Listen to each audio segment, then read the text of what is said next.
imal dheeraa waggoottan sagalee keessatti dhuga Oromoo karaa dhugaatiin imoof yaalii gargara godhaa turree amma lakkuma kan godhu irratti argamna. Kanaaf humna namaatiif teknooloojiin cimuun bar diijitaalawaa kan keessa dirqam filannoo biraan qabnu waan taateef tumsa hawaasa keenya barbaanna. Haalum kanaan duub koreen deeggarsa OMN Joorjii Atlaantaa tagaygaaf guyyaa 12 bara 2023 marii hawaasa qopheessite jirti. Hayyuun Oromoo Profeesar Mahammad Hasan, Dr. Baayaan Sobaa, Daareektarri olaanaan OMN Dajanee Guutamaatiif qindeessaan koree deeggarsa OMN kadame Atlaantaa aabbamaan tashite baan keessummoot jedhu gaaddisi qora 4156 Laavista Road Tuukaar GA 384 biratti argama. Bilbilli yookaan simuun kunooti 6786 98 duwwa 998 nuu dha'uu dandeetti. Kun ta'uu dinnaan pilaas 1678 dhibba 431 43 15 irra yoo nuu cuqaaftan nu argaati.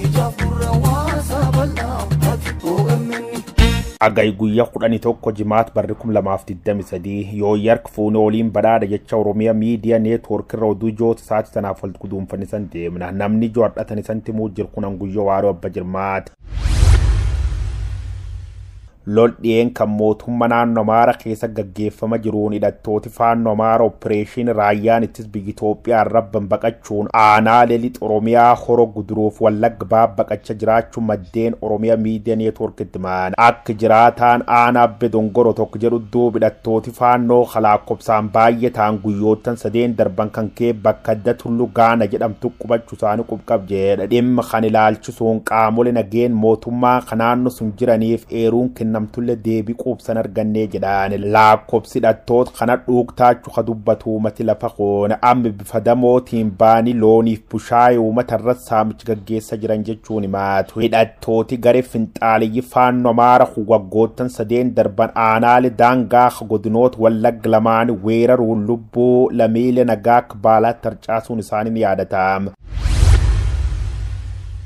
Humnooti mootummaa federaal Itoophiyaa magaalota naannoo Amaaraa hedduu to'achuu isaanii hordofe magaalota naannicha garsochiidilee deebi'a jiraachuu isaanii ragaaleen naannicha irra ba'uu jiran agarsiisu. Dhiyeen kan lol garee milishoota faannootiif humnoota mootummaa federaala keessummeessa ka turan magaalota naannichaa gareen milishoota faannootuun aleelamte magaalota gad lakkifte baqachuu sii taansee to'annoo humnoota mootummaa federaala jalgalusii gabaasne tura. Haalum kanaan duub magaal guddayyoo naannoo Amaaraa taat baahir daargar tasgabbii yommuu deebiit shawa roobiti sochiin idilee guutuma guutuu jalqabu sii barru biikeessa barreessa addis istaandaard waabeffaan. Humnooti milishoota faannoo kun magaalota naannicha gad lakkisanii baanille sochiin garee tana dhaabbat jechuun hin danda'amtu ka jedhan xiinxaltooti siyaasaa tarkaaffiin gaan fudhatamu baannaan humnooti kun deebi'anii rakkoo dhaluu mal jechuu yaaddoo qaban irra-deddeebiin ibsachuu irratti argamu.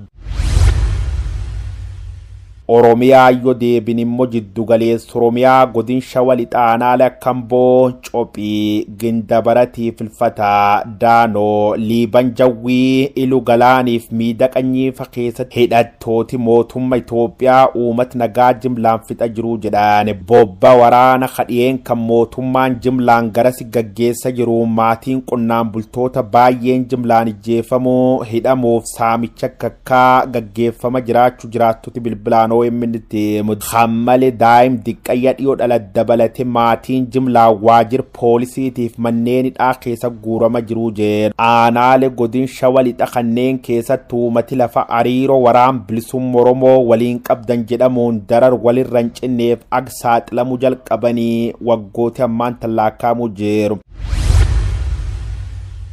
Oduun walqabattuun kutaala Oromiyaa gargara keessatti jechaan seera la humnoota mootummaatiin uummata nagaarra godhamtutti fufusii dubbatama. Sababi immoo waraan bilisummaa Oromoo wobo waliin waltidhati qabduu jedhan. Akka fakkeenyaatti immoo godin Shawaa Baana Booseet ganda Qaaw Harmarqaasaa waraanni mootummaa guyyaa dheengadda halle nam maqaan isa Ibraahim Kadiir Hamdaa jedhan fuul uummata dura baasanii al suukaneessa ta'urra shan odeeffaan. Namni Ibraahim jedham kunduub ofisaatii fi yunam qalbii dhabe yookaan maraate mukajjirtaachuu ka dubbatu uummati naannoo waraanni mootummaa namni kun maraachuun dura waraan bilisummaa Oromoo woba waliin hariiroo qabjechuun aalsuu kaneessa ta'een ijjeesoo himminnitti baana kammaleelle godin Wallagga lixa magaal mandii waraanni mootummaa bulti mardaasaatiif mooti Salamoon namootan jedhamamman isaaniiti guuree aalsuu kaneessa ta'een eegira shan ejjeeseen booda reeffi isaanii akkan kaan dhowwe bineensi nyaatee jedhu warri mandii dhumat kunduum namoota nagaa hojumna hojjechuu maatii isaanii bulfatan taachuu ka dubbat namni naannichirra bilbilaan dubbifni tokko milisha mootummaa ka maqaan isa Asaffa Birraasaa jedhamu waliin wal dhabde dhuunfaa waan qabaniif yakkamanii aalsuu kaneessa ta'anii ijjeefamanii jedhu.